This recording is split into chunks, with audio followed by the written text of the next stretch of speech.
When you need advice, come to Ben and Kelly. It's Group Therapy on 99.7 DJX. Paula coming to us. Hey, Ben and Kelly, I have a group therapy for you. Went to surprise my husband during lunch at work the other day. No. I had bought him food. I was going to eat with him. Mm-hmm. When I was walking to his office, passed by the mailroom, saw something that caught my eye. When I looked back in there, I saw my husband pulling himself away from another woman. Oh. That woman was a 23-year-old that works with my husband. Oh. My husband's 33 years old. I stormed out. He followed me. We had a very ugly conversation after that. He said that nothing serious was going on between them and that they would just flirt in the office, and he took it a little too far, but just today. He swears nothing else has happened. We have 2 young kids together. The problem here is that my husband works with my family's company. Oh. I quit to stay home with the kids. If I make any kind of move, it could jeopardize his job. My husband has different qualifications than me, so it's not like I could just step in and do his job. Plus, I'm not sure if I'm ready to go back to work yet, as both of our kids are still at home for most of the day. So do I make any other moves and risk my marriage and my family's income, or just forgive this one infraction? Yeah, see, I feel like this is a tough call for us to make because, like, we don't know, the history of you guys, how long you've been together. I mean, I think we are, and I'm just going to say as a general statement, on this show, our listeners, you, I, are quick to say, get rid of him! He's cheating. He's done it more than once. Once a cheater, always a cheater. Leave. Yeah, it's easy for us to say. It's easy for us to say, and I feel like we do fall into that trap quite a bit. Now, I preface this by saying that making that decision is a tough one. And not only financially, but, obviously emotionally and all that. And is it something that you can look on the long term and say, okay, if this is truly just a one-off, what is he unhappy? Man, I don't want to put this on her because it's not on her. It's on him. But like, what is he What's unhappy making with? Him do that, right, though, exactly. Yeah. But what is he unhappy with? What does he see in this thing, this person at work that is so, I guess, intriguing that he's not getting at home? And is it something that you can move past? Yeah, I mean, whatever he is, if it's more than this or not, regardless, there is obviously something that needs to be addressed, fixed in the marriage. If he's feeling like he needs to even flirt, right? If you're feeling the need to flirt and you're married, there's got to be something that we need to talk about there as well. So I think that's the biggest thing is we sit down and figure out, you need to have a further conversation with him and just be like, listen, why do you feel the need to flirt with her?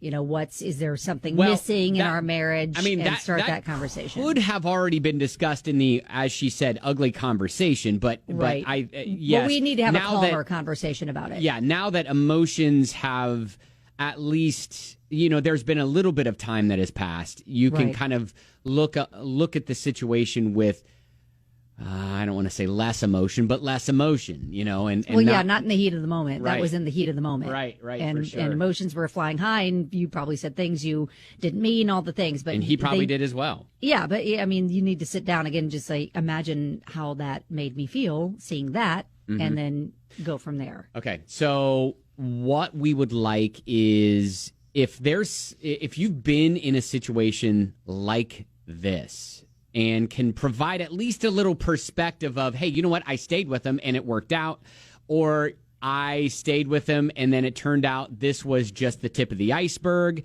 Would love to hear your story around this, because maybe that could help Paula in this situation. Because like I said up front, I don't know if we can make a definitive, like, yes, you need to stay with them, no, you need to leave. But at least we can say, hey, this has happened, this has happened, this has happened, so you can take that and you can say at least, well, now I know. Another conversation needs to happen. Right. Yeah. All right. 502-795-1997. 502-795-1997. That is our phone number. Call or text. We'll take your stories. Relate to Paula caught her husband literally red-handed, pulling away from another woman at work. Here's the thing. It's a family-run business on her side of the family. And she doesn't work there. He does. And she's kind of like, do I forgive this one infraction because he says they just kind of flirt and he kind of took it too far one time. Yeah, exactly. And we don't know if they were actually kissing or if he just got a little too close. Too close, was hugging, one of those things. I mean, I guess we can assume that they were kissing, but she just said to us, pulling himself away from her. Yes. So not really sure what. So either way, means. Regardless, it's inappropriate. Yeah, context. I was going to say inappropriate to be that close, to be that. Would you want if you knew your wife was standing there watching you? Would you have done the same thing? Yeah, yes, exactly. Even if you weren't kissing, and if that answer is no, probably not something you should be doing, right?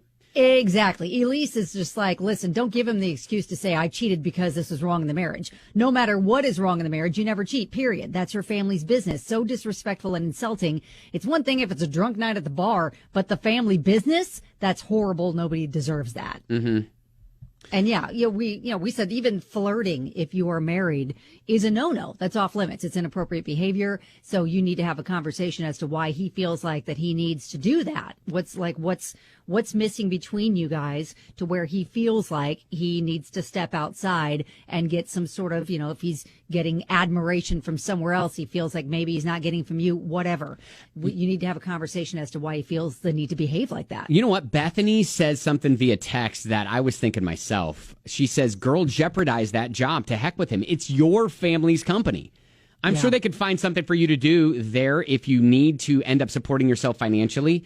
He's definitely done this before. He'll continue to do it again. I guarantee it. His paycheck is not worth your dignity. So, and then she goes on and says, hey, if you're not ready to leave, at least seek out marriage counseling at the very minimum, which yes, I think it's probably something that you should do to start there. Yes, you definitely need to get there's an issue there in the marriage, obviously now. So that's kind of brought this to light. So you guys need to sit down and figure that out and then go from there. And then, hopefully he's telling the truth that nothing has really ever truly crossed the line outside of this. Right. And, or it's going to uncover other things and then you'll have a more clear answer there. Right. Now, Trisha, you understand he's got a couple kids. I understand that she has 2 kids that are at home, but sometimes a mom needs to do the things that she needs to do. How much time did it take, though, for you to feel like, okay, I can trust him when he says he's not going to do that again?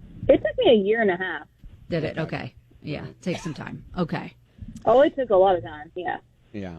All right. Well, Trisha. And it took a lot of long conversations as well. All right. Trisha, thank you for your experience with that. Yeah. I mean, you've already had the high energy, very charged emotionally conversation with him. Yeah. She said an ugly conversation was had immediately after. Right. Right. Now, maybe it's time for you to have all right, now, seriously, let's figure this out. And hey, we can't say leave him, don't leave him. I mean, I can't tell you that. But there are plenty of people who are like, look, you deserve better.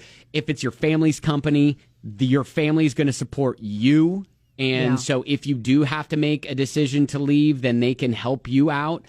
And yeah, I mean, like, are you kidding me? For him to do that at her family-run company? Very bold. I mean, wow. It's like he was almost wanting to get caught. Yeah, there is an element of that. Like, what did he think was going to happen if anybody saw him, let alone his wife? Yeah. Heather said, as a married mother of 2 under 5, I have had a similar experience. My husband was texting and calling an old friend when he was at work, and they'd exchange risque texts and pics, but nothing ever really truly physically happened. I found out, confronted him.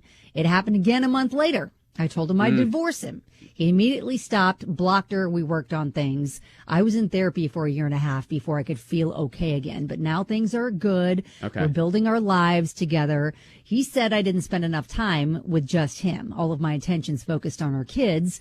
So now we make sure we have date nights and at least an hour with each other before bed and just, reconnecting more. All right. And so maybe that's the same situation at play here. He's just feeling he's just feeling a lack of attention, and he was getting that attention from the 23-year-old at work.